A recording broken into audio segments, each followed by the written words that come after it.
Welcome back to the Hobby Chop Podcast. This is the podcast for the people. I am Big Ken. He is Zip. Zip, how you doing, my friend? I'm doing good.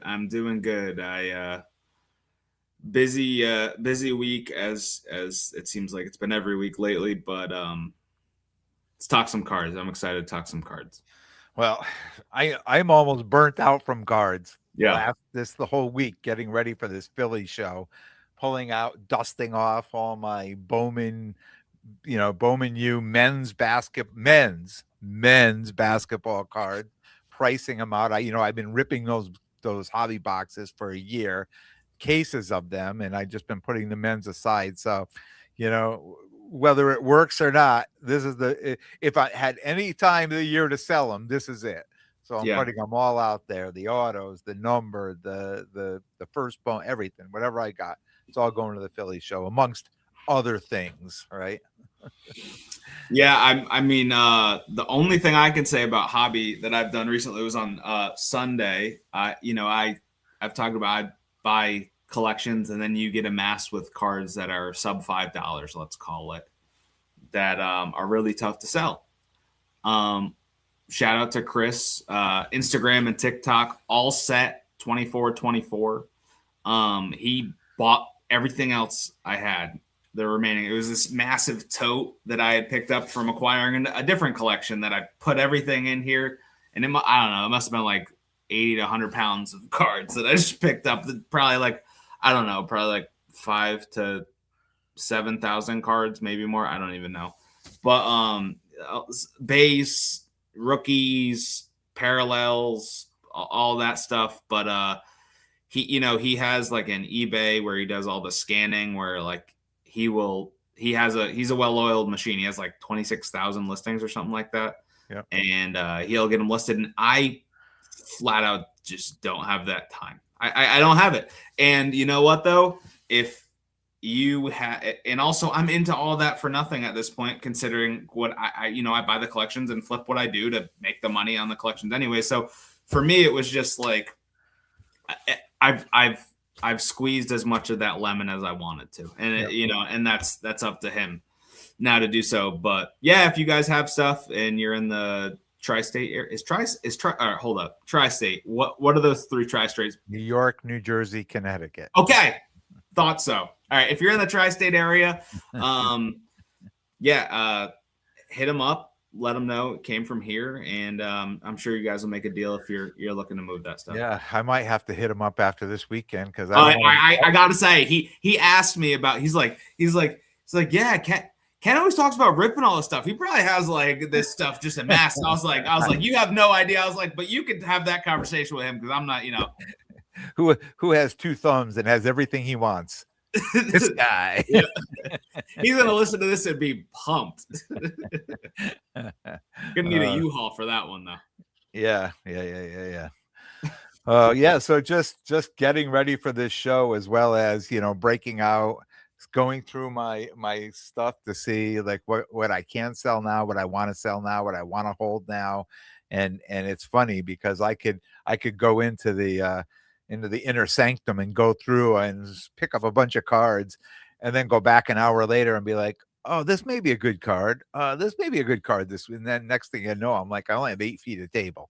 Like I probably have 14 feet of inventory with an 8-foot table. So now before I pack the car, I have to, rethink all that. But I'm excited for a big show. Right. I mean, that's, you do a lot of the smaller shows. This is a big regional show. And, I went to this show a few years ago. In fact, a couple years in a row, I went to the show, but I haven't been in a few years because it always falls. The show always seems to fall against other shows that I'm a regular at.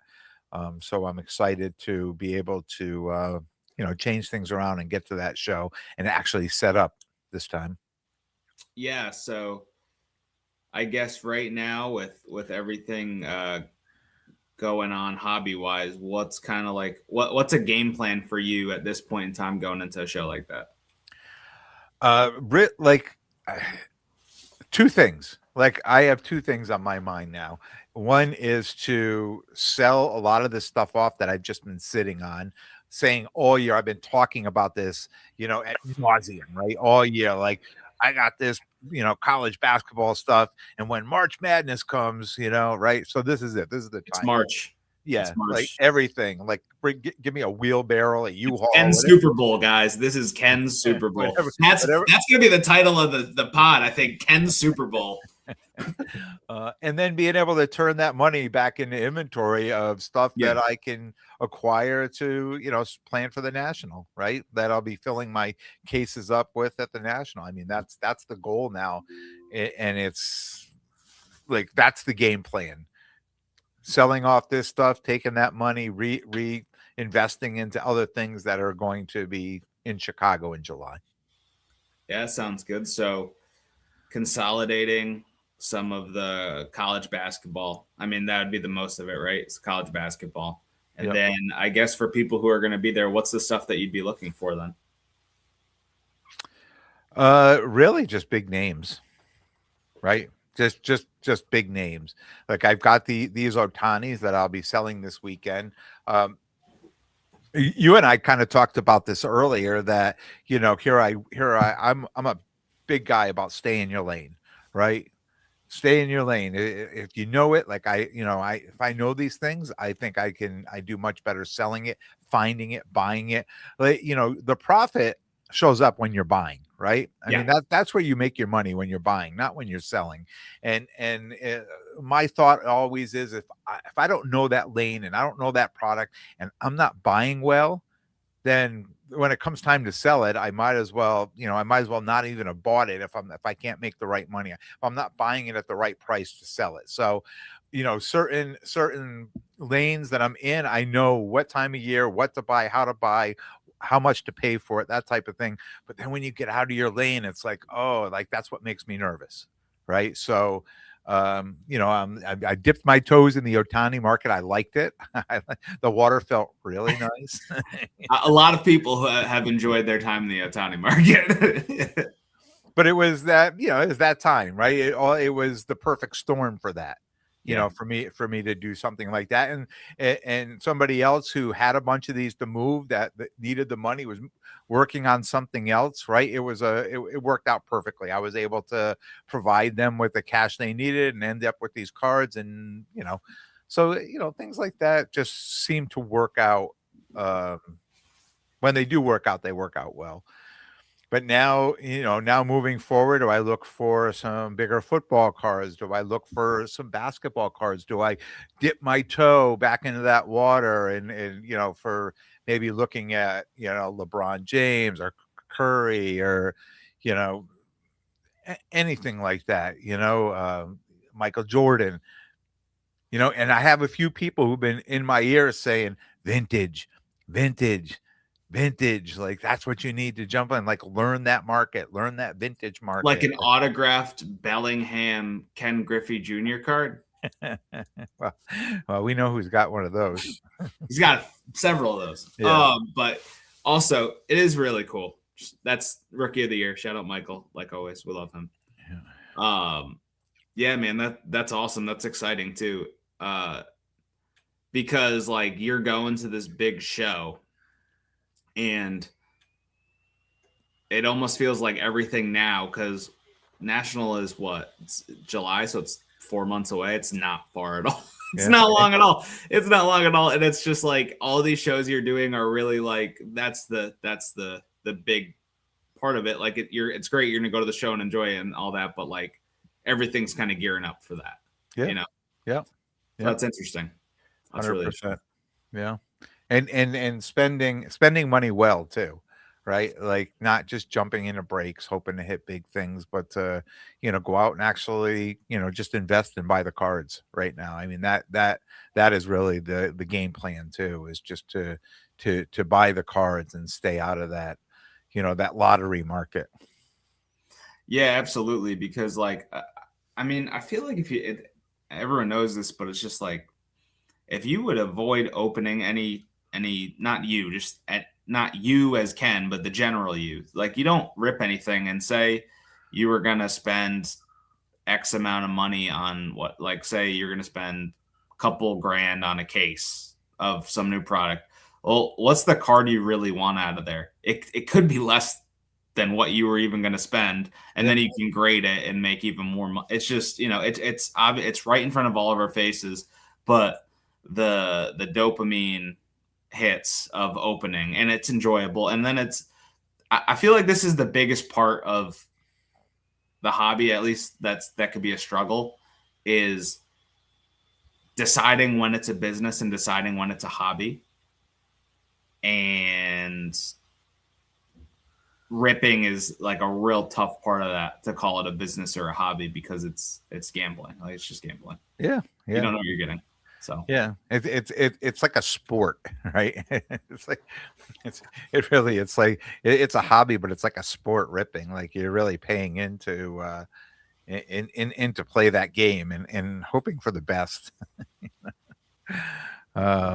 So just say hello here, John. Good evening, John.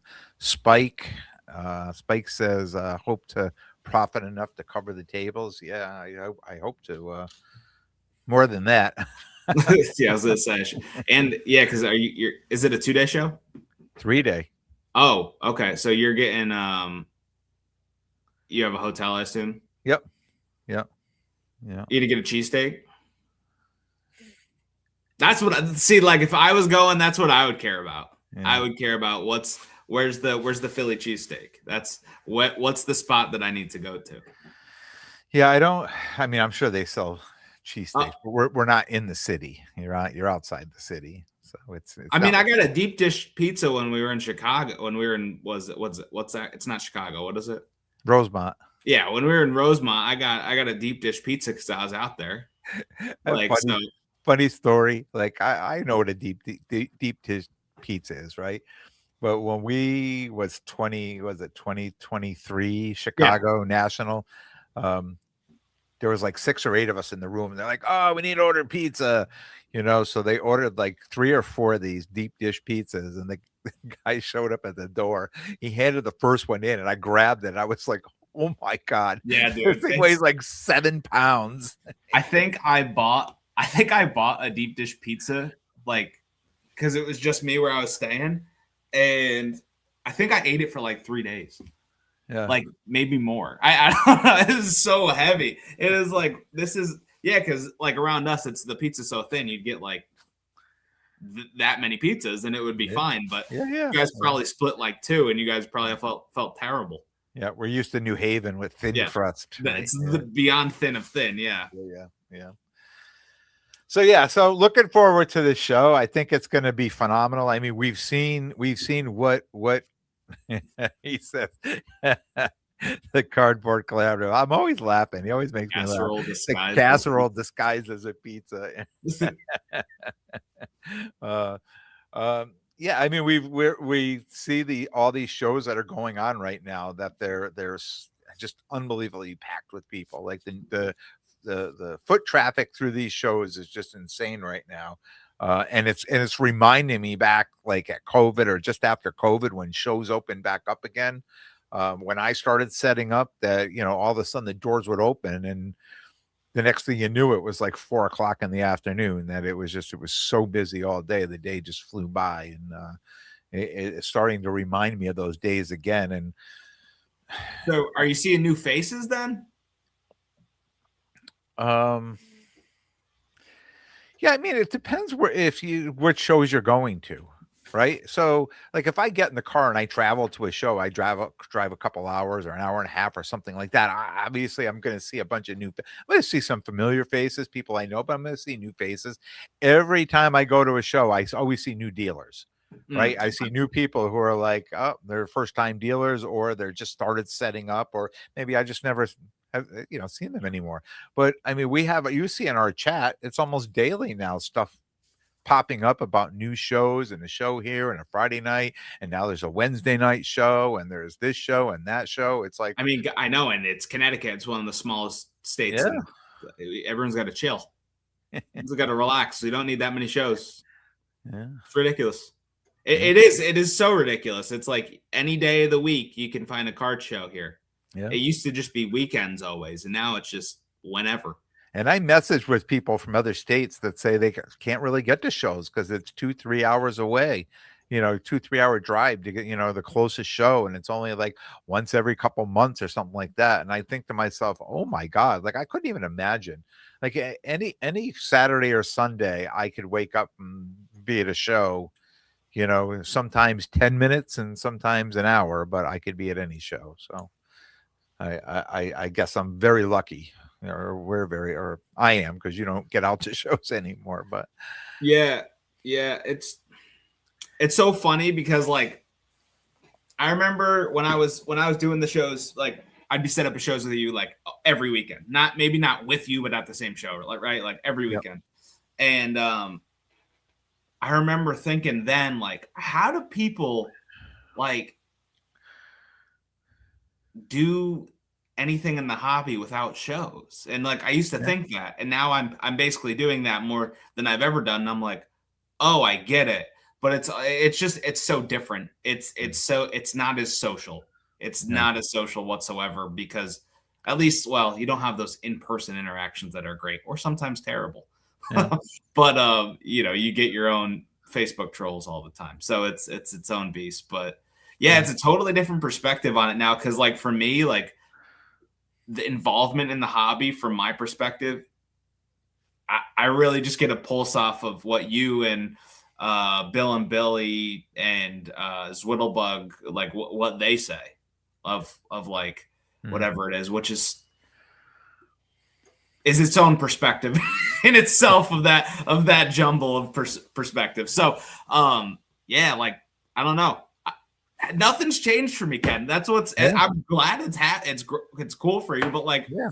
it And it's just funny. no. I message with people all the time, right? So somebody keeps that message keeps Yeah. saying, you got to get to the Nashville show. And I said, yeah, I want to get down there. I've got to figure it out to go down there. And then so quick to say it's so much different than up here.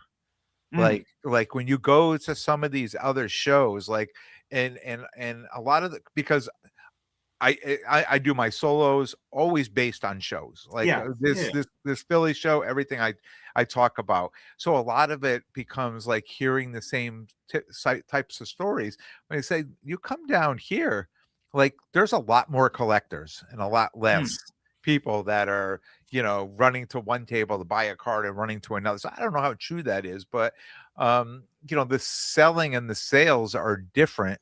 That people are actually buying those cards to collect the cards. They're buying the cards to take the cards home because they like the cards, not because I mean, most people that come to buy from me are buying to go sell on eBay, to go sell, to repackers, to sell on whatnot, or to go sell it 2 tables down from me. Right, buy my card. Hopefully, they yeah. get a deal and go from table to table and try to make a few bucks on that card. Right, so this is a lot of what we put up with at the shows, but the shows are great for buying. Like you're put in a position where people are showing up with cards, and if you think you can do well on those cards, then you're able to buy those cards, and for whatever reason you're buying those cards for. I'm not knocking everybody's doing it, because I'm doing the same thing. I mean, what I'm saying, what everybody else is doing, I'm doing the same thing. I'm just trying to sell them in my case, instead of Yeah. taking them off somewhere else. So I'm certainly not knocking them, but they say, look, you come down, like travel to other places in the country, not Chicago. Like, well, of course the National obviously is more collectors, I think, than what I'm talking about. But a lot of other shows are like that too. Like, people are there to buy cards because they're collecting the cards and they want the cards and they want to take the cards home. They're not immediately being sold to somewhere else or being purchased as a immediate sale. Yeah. No, that's pretty cool. Um, what was it like? So that was like someone. That's what they're saying. Nashville was like. What was it like when you were on the West Coast compared to here? Was it like the same? Um, yeah, West Coast was a little different. I felt that people wanted specific players. Like like it was definitely different, but when people were coming, like, you knew what player they were looking for and what team they rooted for. And the thing that surprised me the most, because when I was there, I saw more Yankees, people wearing New York Yankees, Oh, New York Giants stuff, than than even here in the East Coast. It was crazy how many New York fans were out there, but they came to buy specific players, and they would walk up and say, "Do you have this player? Do you have any Aaron Judge? Do you have any of this?" People saw me with the WNBA and they would call their friends. They're like, "Oh, they got Rakia over here." Like she was, Okay. like that type of thing. So they were, I think there to me, they were more specifically buying certain, like they came to that show to buy players and they traveled to that show. Like a lot of people I talked to said, "Oh yeah, like, if I was driving in the middle of the night, it would take me an hour or an hour and a half, but it took me 5 hours to drive that, because of the traffic and the this Right. and that." So they're putting the work in. Yeah. Like they were on a mission to get to that show. So and if we have any West Coasters listening, you can chime in. But that was the thing that I could not believe that people, distance wise was very close to that venue, but it took them an unbelievable amount of time to get there because of the traffic. Yeah, that's a whole nother beast, huh? I know we think we have bad traffic when we get to like New York City and stuff, and it's like nothing. Yeah, We it's like, do. That is crap. I mean, compared to out in California, is not. I mean, I remember when because I don't know if you know this, I got stuck out there in COVID on spring break with my now wife, then fiance. We were out there and we got stuck literally when the world shut down. We got stuck in Temecula, and all we could do was drink. Pretty much. That was all. Yeah, that was horrible. I can't believe And you what was survived. awesome was my family friends we were staying with, they had this lime tree out back, and they had little cocktail limes that were like the best limes ever. So I mean, hey, it could have been worse. But that's where I was stuck. But yeah, well, and I guess then traffic before the world shut down was crazy for that little bit I was out there, and then after those, no one was outside. So yeah. So all right, what else are we talking about tonight? One thing I do have to say, so that this week I really have not been, and I'm going to ask you this. Okay. So this is our not talking. This is our not talking during the week, so we can have this conversation. And I don't know, you may or may not be able to answer this now. Okay. I know you listen to a lot of content. So this week I decided I'm sitting in the office and I'm pricing cards. I'm going to throw content on. I'm going to listen to content. Oh my God. Every 3 minutes, I have to stop for 2 minutes of a commercial. On people that I used to listen to, that I enjoyed listening to, that I never had to worry about like commercials. When you're listening to your content, are you being bombarded with commercials like over and over? Something I couldn't even imagine how many commercials that people, and I'm not saying like they're stopping and somebody else is doing a commercial. They're talking the commercial themselves. You know what? I can't pinpoint where that was, but I remember someone who I listened to. I forget who it was, but it was someone like I listened to all the time, like had their own ad, and I was like, "What the heck?" Yeah, no, that happened. That definitely happened. Yeah, and I was like, "Wow!" I was like, I was like, "Okay." Yeah, Spike says he's noticed it too. Like it's not that I've been gone for a long time doing this. As I probably like right at the end of the year. So many different things going on, so many like, really listening to fantasy stuff and getting ready, for the playoffs and all that. I kind of turned off, consuming content, hobby content. And this past week, I said, "Oh, forget this. I'm not going to listen. I'm going to go listen to that person instead." I put the other one. I'm like, "Oh, are you kidding me? Like commercials after commercials." Yeah, he says every 5 minutes, it seems. And I mean, people must be getting paid. Right? They're sponsorships, so everybody's getting paid. So this podcast now is truly the podcast for the people, because we're not advertising anything here. You know what's funny about that is when I want to listen to like gain insight to like prospect or find like the next person I'm gonna buy or something like that, the last place I ever look to for advice on that is hobby people. Because I think when people are talking about names in the hobby, it's usually too late. Like, so like a lot of the content I listen to is like I listen to Just Baseball Media for all like the prospects, pros, everything like that. And I listen to Bill Simmons a lot too. And what Spike just said there too. I think it's YouTube, not the creators. I also think a lot of times it could be the like when I'm on Spotify, I'll get Spotify ads too. Yeah, I did a lot with Apple. I listen a lot with on the Apple Podcast. Yeah. And even the last one I had, they were just giving their own. They were the ones reading the advertisement at that point, and I was like, oh, forget it. I can't take this anymore. Yeah. Yeah. But no, like honestly, Ken, I feel like I'm boring, man. But like, no, I haven't been listening to much hobby content because I haven't found it. Hobby content has not really caught me lately like it used to. I'm feeling a little like I'm not listening to, or at least maybe it's just the people like I have or haven't been listening to. It either seems maybe it's the time of the year where everything's slow and things just get repetitive, and like, but I've really been focused more on like sports podcast content, like real sports and how and like that's kind of been my decision making. Like I'll listen to, for example, like Just Baseball Media has the Call Up, and that's all about their minor league prospects. I will listen to like what they're talking about, like with prospect reports and things like that. And people that I listen to that I think could be valuable or whatever, I will then go look up and see how that correlates. You know, that's like something I'll do. Because I think that's like, I don't know, I feel like I'm formulating my opinion and then applying it rather than someone like just spitting something out that they could have their own interests in or whatever. Or maybe I think maybe a lot of hobby people don't really know sports, but they just like sports. I think that's a lot. I think that's, you can be passionate about something and not be knowledgeable about it. Like that's for sure. Yeah. What do you think? Like if I were to ask you or somebody were to ask you this question, what makes good hobby content? And I know Spike put down here, it said need expert insight, not newbie info. Right. Yeah. Which I think is an excellent point.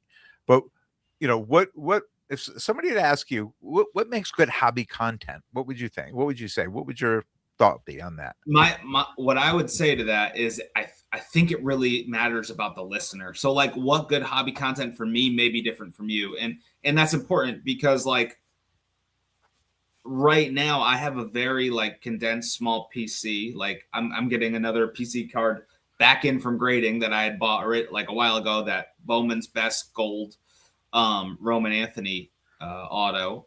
But like a lot of my interests and hobby interests, like I do like to hear about people's like when people do deals and their strategy of like buying out a collection, or what there's can I shout out a couple like content people no you can't do that on here.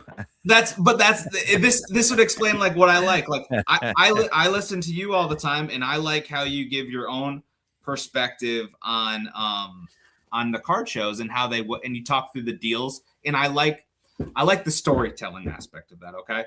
And then I also like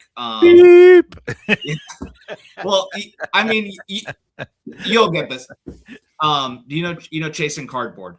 Yep. How but that's a whole different operation, dude. Yeah.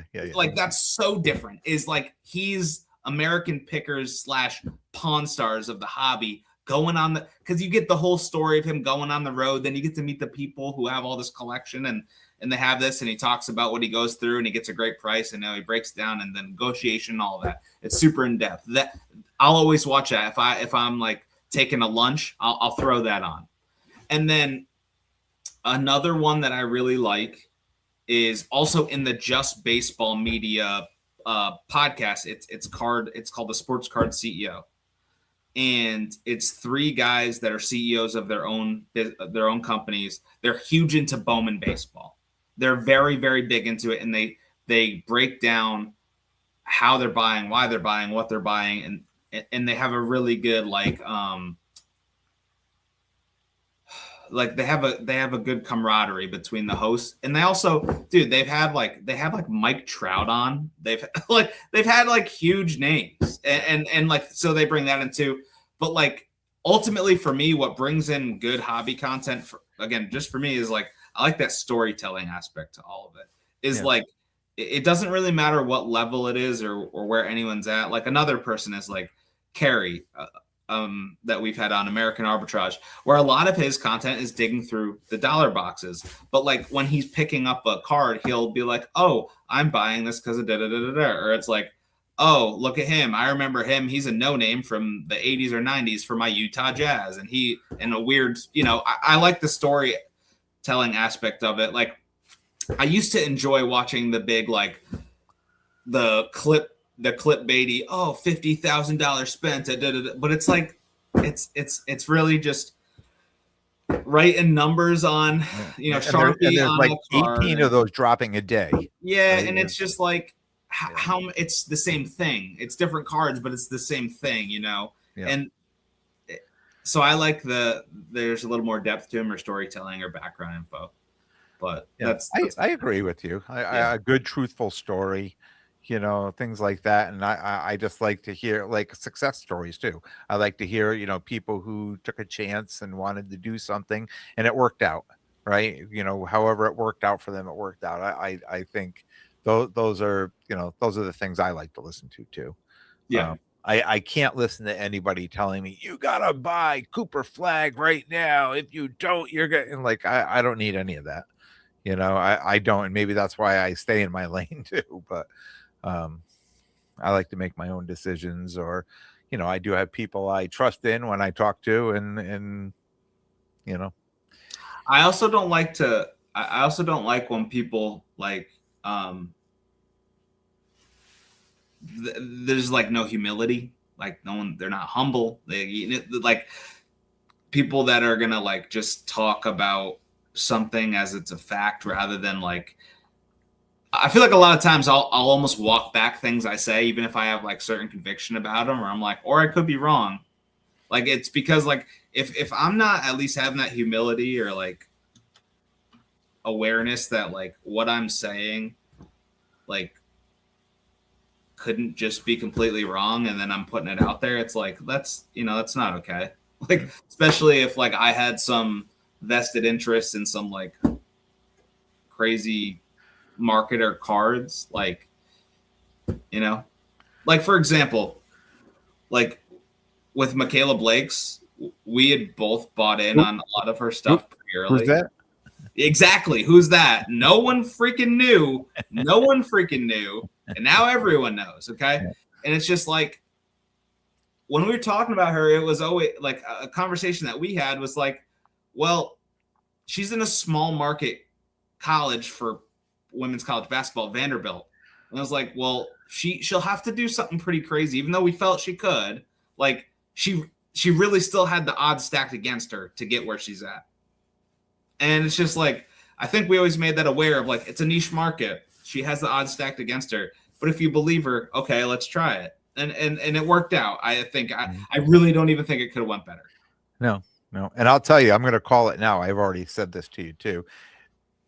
After they select, the bracket, and if Vanderbilt is on the opposite side of UConn and can meet them for the national championship, I will pick Vanderbilt to be there, not to win, but to be. Okay. I was like, whoa. No. I will pick them to make it there. If they have to go through UConn to get there, obviously they're not going to make it, because I think UConn's gonna, is an easy win this year in that tournament. But depending on where the teams end up, the East, the West, that type of thing. If Vanderbilt will not meet UConn, the only time they can meet them is in the national championship, I think they make it there. Okay. And then like, but and getting back to that really quick though, is like, for the people who are just like, I don't like when people will just push it on you of like this, like you need to do this, or like I'm right, I'm the expert here, like, because I don't think like, I don't know how much expertise you can have here. Yeah. I don't know. I don't think there's like that crazy amount of expertise you could have. If it's on like, I think you could have expertise on like cards, sets, history, and that stuff. But like in terms of players and markets, I don't know. I think you could have people who have knowledge, but to consider, there's always some aspect of luck in it. 100%. 100%. Yeah. So. And I went through, I could tell you today, my luck that was no luck, because I had certain players last year that I was top loading, penny sleeving, top loading. And my wife came down. She goes, "What are you doing?" She goes, "What, all those cards there?" I said, "I'm reverse. I'm in reverse. I'm pulling them all out of the top loaders. They're all going to the dollar box." It's like they're not even worth the top loader anymore. No, I've been there. I've been there, dude. And that is one thing I don't miss about setting up for the shows is, dude, the prep work on the dollar boxes is crazy. And to be fair, that's why like so many of the deals at shows I think are found in the dollar boxes, because like think about how much time it takes you. It's like if someone gets a $30 card for $5, is that worth me spending hours going and like it's not worth it, right? Like a lot of times it's like screw it, they got a deal. Yeah, I had a whole other box I pulled out, and I kind of went through the box and looked at all the names, and I know I'd been pricing out the autos and things like that, and I kind of said, you know what? At this point, I just don't have the energy or the time to go price all those cards out. So they're all going to be $2 cards, right? So is somebody going to come out and find a $10 or a $12 card out of those? 100% they will. But at this time, it's not worth, it's not worth it to me to put another 2 or 3 hours in, to comp all these cards that I know are probably all $2 to $5, right? Yeah. Or is something like that. So I'm happy. And you know what? If you put those things, or what I find too on these boxes, if you put those things at their price that they're at, sometimes people just don't buy them. Right? If the last 2 sold at $10 and you put it at $10, people may just not want to buy it. Right? So I'm okay to put it at $6 or $7 in a box and give them a deal, make them feel excited, because the goal is to make them disappear. Well, that too, and it's also like, I mean, what would you net if you sold it online? That's one, and then you'd have to ship it, and then materials, and then you start breaking it down. But also, like on their end, it's like, okay, if they're digging in the bargain boxes to try to flip these cards, like it's got to be worth it for them too. And a lot of these consigners, one card, it's $5.99 to ship, right? So they start the cards at 99 cents. So if a card sells at $1.50 with $6 shipping, how do you comp that card? Is it a $7.50 card, or is it a $1.50 card? I mean, I see some cards selling at 99 cents with $12 shipping. A single card, $12 shipping, but 99 cents. Right? So yeah, it's so funny about that too. Is like the shipping, when people start arguing it, but it's a fair argument. Yeah. And then it's like you're really splitting hairs on that. So it's like, I don't know. I just feel like if it's under $20, you ought to just send it plain white envelope. Yeah.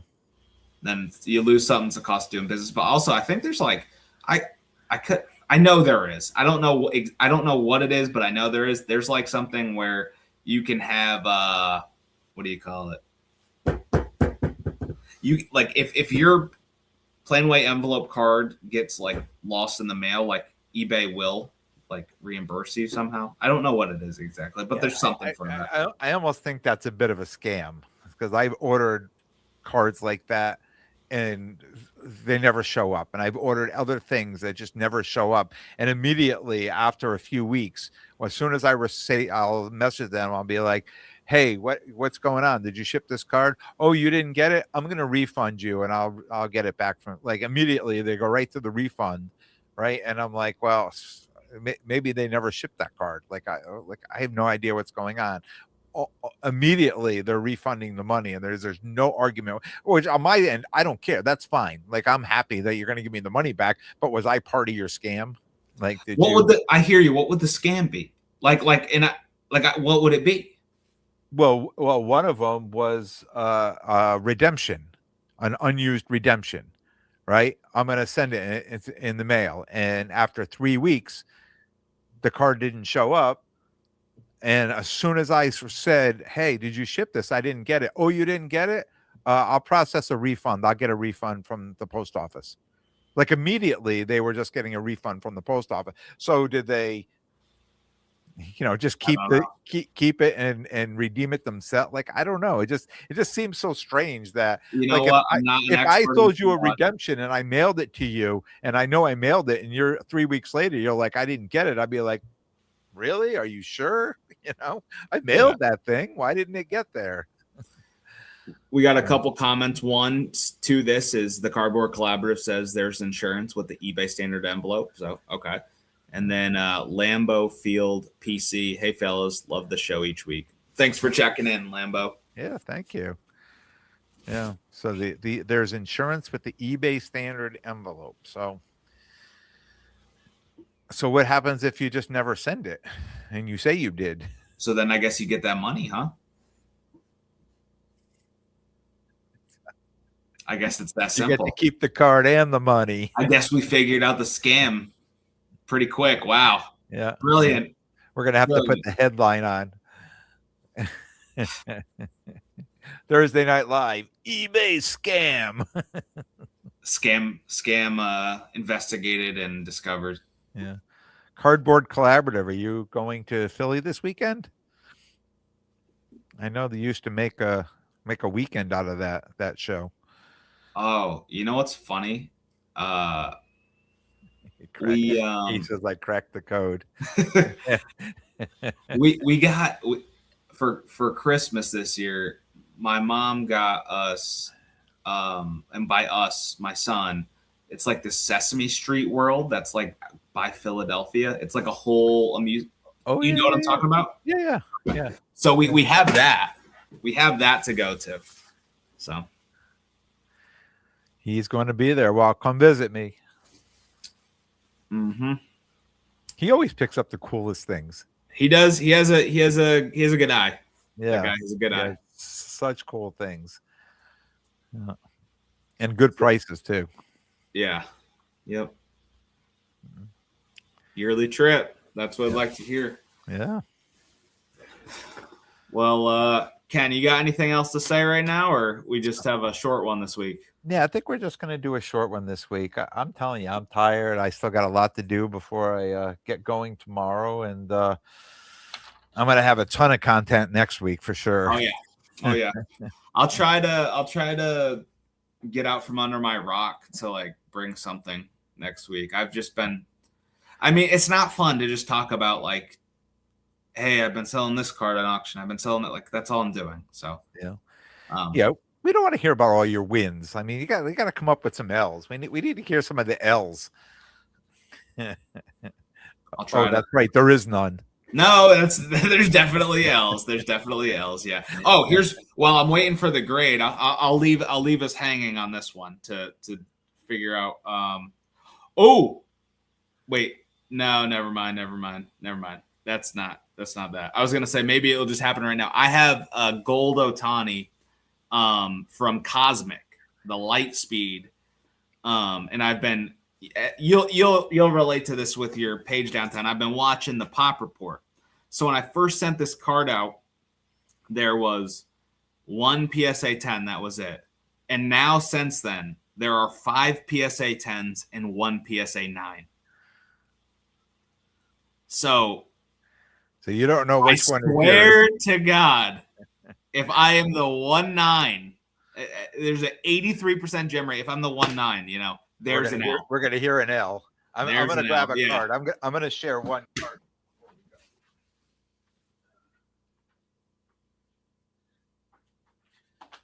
So I just got this back from PSA. Super excited about this card. You've already seen it. Shout out to my guy Corey, Collect for Good. I got this card from him. Just came back from PSA. Ooh. It is the Silas Swords. It's the black to 10, and it's the inscription "Go Blue." Sapphire or True Black? Or or is it? It is sapphire. Very nice. Dude, those black sapphires look so good. Yeah, 9 of 10. Super excited about this card. Go blue. That's a nice one. Put it right there with all my other inscriptions. Love those inscriptions. I don't know if I'll ever really be able to get rid of those. Inscriptions are awesome, man. Absolutely. Yeah. So that's sweet. That's sweet. Hey, maybe you'll see Matthias there, our buddy, because I know he like that's one of the big shows he'll set up at. Usually. Yeah, he has a booth there. I know. I saw him on the list. Oh, sweet. So go say hey. He'll have a bunch of Otanis. He'll have a bunch of Otanis and a bunch of soccer. Go say hey to Matthias.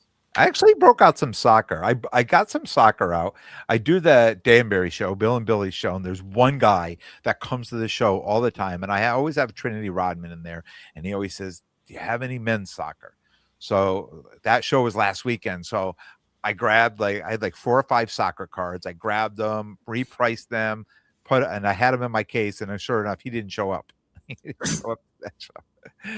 But I have them out now. They're currently priced, so I think I might bring them. I'm gonna not think. I know they're packed up. I'm gonna bring those down to Philly too and throw them in the case. A little bit of everything. I'm gonna throw everything. This is gonna have the whole buffet down there this weekend. Nice. Yeah. Nice. Speaking of soccer, I have 1, 2, 3. Let me see. 1, 2, 3, 4. I have 5 soccer cards ending on auction in the next 45 minutes. Good cards. Reverence. So that super high end, that remember I had that 101 Bergkamp.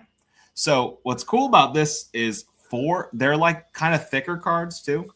4 out of the 5 cards I sent gemmed with this thicker set. Yeah, which is great. I have an Erling Haaland out of 50 PSA 10. I have a Virgil van Dijk auto out of 99 PSA 10, a Robert Lewandowski auto purple out of 50 PSA 10, and then a Pedri auto out of 75, which is PSA 9. And then the other 10 was a Musiala. It's not an auto out of 50 of the PSA 10. So it was cool. Yeah, the gem. So that was nice. And a lot of those, I think almost all those cards, I don't remember exactly, might have been or maybe there was a small base, not a base pack, but non-auto or mem. And then all the rest were in one touches with the sticker. So what I did is I literally just I wrote on the one touch. I was like, you can open it or whatever. Please open for great. And I just sent it like that, which is, I don't know. Not always the best, but yeah. They opened it? Yeah. Well, you know what though? I did it through PC, so I don't know if I don't know. Yeah, I don't know. They probably just cut it open. What's this guy thinking? It's probably the reason they all got a 10 too. So it's whatever. Yeah. All right, kid. Alrighty. You have a good weekend. Short episode this week. Yeah, not too short. 10 minutes. Oh yeah, and tomorrow, Friday, USA versus Brazil to open up the World Baseball Classic. You gonna watch any of it? I am. As long as I can. They're playing in the afternoon tomorrow, right? Let me double check. 'Cause I won't be able to watch in the afternoon. If there's some Saturday night or Sunday night, I'll be able to watch, but I'll be too busy at the show. 8 p.m. tomorrow at 8. Yeah, so I'll be able to watch it while I'm eating dinner. A nice hotel watch, maybe, or out of a sports bar or something. Yeah, absolutely. Yeah. Good. All right, man. Well, safe trip. I hope you kill it there. Thank you, sir. And send me the pickups. I'm sure you'll send it in our group chat, so I'll see them. Yeah. Well, I'll be my this week's episode will definitely come Monday. I won't be home in time Sunday to do it. So gotcha. And we'll be back next Thursday. All right, man. Night Live. Sounds I want to good. thank everyone for watching. Thank everyone for listening. Please like, and if you're not subscribed, you're on YouTube, please subscribe below, and we'll be back next week with a brand new episode. Have a good weekend, kid. See ya.